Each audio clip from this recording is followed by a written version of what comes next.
नमस्कार दोस्तों, हमारे यूट्यूब चैनल एग्जाम लर्नर में आपका स्वागत है। दोस्तों, आज के इस वीडियो में हम लोग बीईओ यानी कि खंड शिक्षा अधिकारी मुख्य परीक्षा यानी कि मेंस के लिए सामान्य अध्ययन में आज हम लोग प्रमुख अंतर्राष्ट्रीय संस्थाओं से जुड़े दीर्घ उत्तरीय प्रश्नों को देखेंगे, जिसमें आपको दीर्घ उत्तरीय प्रश्नों में 125 शब्दों में आंसर आपको लिखना रहता है। तो यह वीडियो आपके लिए जो है बहुत ही महत्वपूर्ण है, जो लोग बीईओ मेंस की तैयारी कर रहे हैं। तो आप लोग इसे लाइक और शेयर जरूर कर दीजिएगा, और चैनल को अभी तक आप सब्सक्राइब नहीं किए हैं तो चैनल को सब्सक्राइब कर लीजिएगा, साथ में बेल आइकन को प्रेस कर लीजिएगा, जिससे आने वाले अगले वीडियो का नोटिफिकेशन आपको पहले मिल जाए। और इसका पीडीएफ भी आपको हमारे टेलीग्राम चैनल पर मिल जाएगा। नीचे डिस्क्रिप्शन में टेलीग्राम का लिंक दे दिया गया, वहाँ से ज्वाइन करके आप पीडीएफ डाउनलोड कर सकते हैं। तो चलिए शुरू करते हैं। तो आप देख सकते हैं प्रमुख अंतर्राष्ट्रीय संस्थाएं, जिसमें हम लोग दीर्घ उत्तरीय प्रश्नोत्तर को देखेंगे। आपको 125 शब्दों में जो है इसमें आंसर लिखना रहेगा। तो सबसे पहला प्रश्न है आपका, आप देख सकते हैं यहाँ कि संयुक्त राष्ट्र संघ पर टिप्पणी लिखिए। प्रश्न आपका दिया रहेगा कि संयुक्त राष्ट्र संघ पर टिप्पणी लिखिए। तो आपको कुल 125 शब्दों में लिखना रहेगा। अब 5 शब्द कम या ज़्यादा भी हो सकता है, लेकिन आपको देखना है कि 125 शब्द नियर अबाउट रहे। तो आप लिख सकते हैं इसे कि संयुक्त राष्ट्र संघ की स्थापना विश्व के 51 देशों को मिलाकर 24 अक्टूबर 1945 को हुई थी।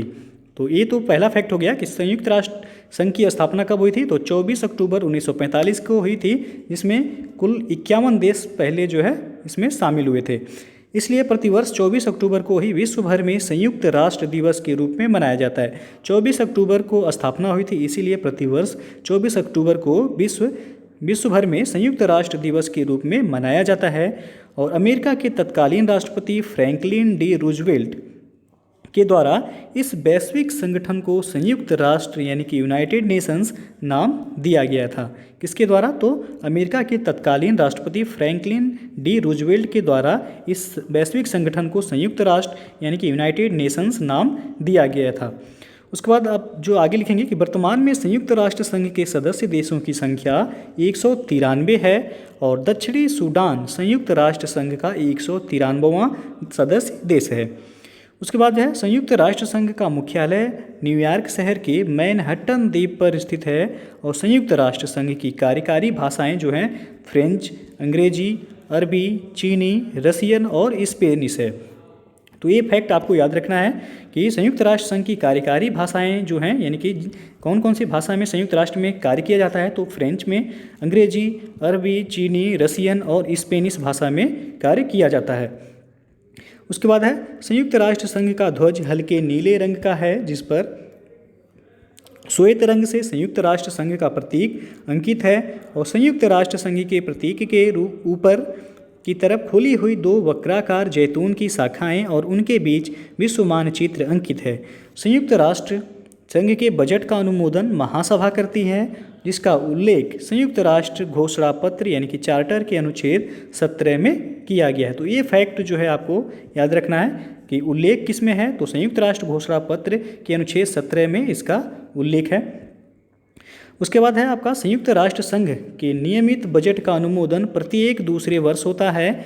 और संयुक्त राष्ट्र संघ के 6 मुख्य अंग हैं, ये बहुत ही महत्वपूर्ण है। संयुक्त राष्ट्र संघ के 6 जो है मुख्य अंग हैं, कौन कौन से हैं? तो महासभा है, सुरक्षा परिषद है, आर्थिक एवं सामाजिक परिषद है, न्यास परिषद है, अंतर्राष्ट्रीय न्यायालय और सचिवालय है। अंतर्राष्ट्रीय न्यायालय हेग, नीदरलैंड में स्थित है। और इसके अतिरिक्त संयुक्त राष्ट्र संघ के अन्य सभी मुख्य अंगों के कार्यालय जो हैं वह न्यूयॉर्क में स्थित हैं। तो ये जो है हो गया आपका पहला प्रश्न कि संयुक्त राष्ट्र संघ के बारे में आपको जो है संयुक्त राष्ट्र संघ पर टिप्पणी आपको लिखना था। तो 125 शब्द के नियर अबाउट ये जो है आपका है। तो इतना जो है आप संयुक्त राष्ट्र संघ के बारे में लिख सकते हैं। उसके बाद अब अगला जो प्रश्न है आपका, प्रश्न संख्या 2 है, संयुक्त राष्ट्र महासभा यानी कि जनरल असेंबली का संक्षिप्त परिचय दीजिए। तो इसे भी आपको कितने शब्दों में लिखना है? 125 शब्दों में लिखना। ये भी आपका जो है दीर्घ उत्तरीय प्रश्न है। तो प्रश्न जो है आपसे पूछा जाएगा कि संयुक्त राष्ट्र महासभा का संक्षिप्त परिचय दीजिए। तो आपको लिखना है कि संयुक्त राष्ट्र महासभा को विश्व की लघु संसद भी कहा जाता है, और संयुक्त राष्ट्र के सदस्य देशों का महासभा में प्रतिनिधित्व होता है। और संयुक्त राष्ट्र के सभी सदस्य देश महासभा में अपने अधिकतम 5 प्रतिनिधि भेज सकते हैं। परंतु एक देश के सभी प्रतिनिधियों का वोट एक ही माना जाता है और महासभा का नियमित सत्र प्रतिवर्ष सितंबर माह के तीसरे मंगलवार से प्रारंभ होता है। उसका नियमित सत्र के आयोजन के समय महासभा द्वारा एक अध्यक्ष एवं 21 उपाध्यक्षों का चुनाव किया जाता है। सुरक्षा परिषद के आग्रह पर महासभा द्वारा विशेष सत्र भी आयोजित किए जा सकते हैं। महासभा के महासचिव की नियुक्ति, संयुक्त राष्ट्र संघ का बजट पारित करना, नए देशों को सदस्यता प्रदान करना और सुरक्षा परिषद की संस्तुति पर अंतर्राष्ट्रीय न्यायालय में न्यायाधीशों की नियुक्ति एवं संयुक्त राष्ट्र महासभा के मुख्य कार्य हैं। तो कार्य भी आपको लिखना है। संयुक्त राष्ट्र महासभा के आप देख सकते हैं कौन कौन से कार्य हैं कि महासभा के महासचिव की नियुक्ति, संयुक्त राष्ट्र संघ का बजट पारित करना, नए देशों को सदस्यता प्रदान करना और सुरक्षा परिषद की संस्तुति पर अंतर्राष्ट्रीय न्यायालय में न्यायाधीशों की नियुक्ति करना। ये सभी जो है संयुक्त राष्ट्र महासभा के मुख्य कार्य हैं। उसके बाद जो है अगला जो प्रश्न है आपका प्रश्न संख्या 3। तो ये भी आपका जो है दीर्घोत्तरीय प्रश्न ही है, 125 शब्दों में इसे भी लिखना है। तो संयुक्त राष्ट्र सुरक्षा परिषद यानी कि यूएनएससी के बारे में संक्षिप्त वर्णन कीजिए। तो प्रश्न जो है ये हो गया आपका, आप आंसर जो है देख सकते हैं कि सुरक्षा परिषद संयुक्त राष्ट्र संघ का मुख्य अंग है। तो आपको पता है कि संयुक्त राष्ट्र संघ के 6 अंग हैं जिसमें आपका सुरक्षा परिषद भी एक अंग है।